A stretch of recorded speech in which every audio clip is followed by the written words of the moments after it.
Remember this video? It was one of the first that I posted after the Krystal Rivera unaliving by her partner, CPD officer Carlos Baker. If not, I've gone ahead and pinned it to the top of my TikTok page, and also you can find it under the Krystal Rivera playlist. It is the first video in the entire series. Following is a snippet about 6.5 minutes into the video that will be key for this report today. Quote unquote accidental viewing of Officer Rivera could have been due to the fact that she was a key witness to the theft of a particular Glock at the tactical office. Rivera's name was listed on paperwork for both the Glock that was stolen from the Gresham District Station in late 2023 and a smaller chrome pew bearing the Glock's inventory tag that had been switched to conceal the Glock's disappearance. And now a woman is filing a lawsuit because she was shot by the stolen buyback Glock. And this is how it relates to Krystal Rivera and Officer Baker that were both in 6th District and both present at the time of the theft. Take a listen. Tia Ewing is joining us in the studio with more on this new lawsuit. Tia. Terrence, we had actually heard about this being the case, right? But we're learning more about it. What's most shocking about this lawsuit is that it names a police officer who was recently killed. Lawyers for Tawanda Willingham say she was shot last August in Auburn Gresham. The weapon used in the shooting had been turned in at a police gun buyback at St Sabina Church months before. But between the church and the police station, which are literally a few blocks apart, the .45 caliber Glock 21 went missing. It was not found until November of 2024, and ballistics linked it to Willingham's shooting and at least 2 others. It turned up in the hands of a 16-year-old boy.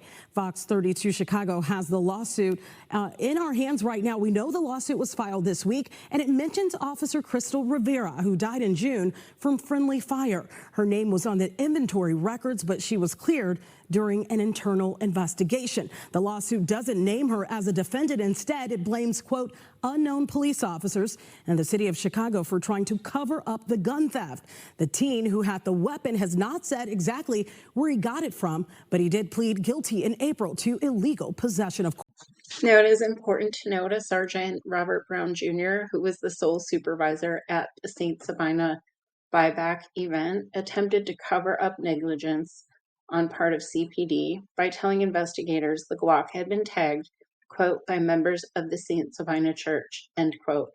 Father Flager and other sources report church personnel as only being on the site during the event for crowd control or other duties, quote, unrelated to guns, end quote.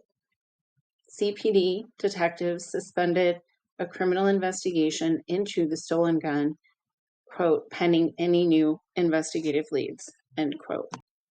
I was also able to find that in December of 2024, nearly 2 weeks after the Glock was recovered, a sergeant in the police forensics unit wrote a memo that a federal database connected this weapon to recent shootings. No ballistic information alert was created as per protocol. An ATF official later wrote to 3 colleagues on December 11th, quote, this firearm was part of a St. Sabina weapon turn-in event back in December of 2023, but was lost at some point.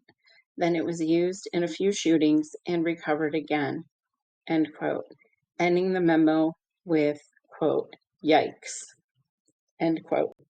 The same day, BIA, otherwise known as the Bureau of Internal Affairs, and the detective investigating the theft were notified.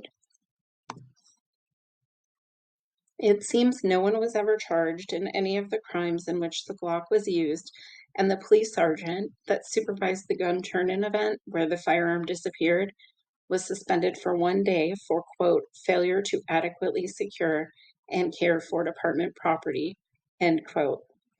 In a city with some of the harshest and most restrictive gun control laws in the nation, the bottom line is that a criminal got a hold of a firearm due to its apparent theft by a police officer. This was facilitated, ironically, by an event supposedly designed to keep firearms out of the hands of criminals. Seems like it's business as usual at the City of Chicago Police Department. However, I've been in contact with the Attorney General's office and am asking for a full investigation into the situation. Stay tuned for my next video on how Chicago police reported, or should I say misreported, the unaliving of Krystal Rivera.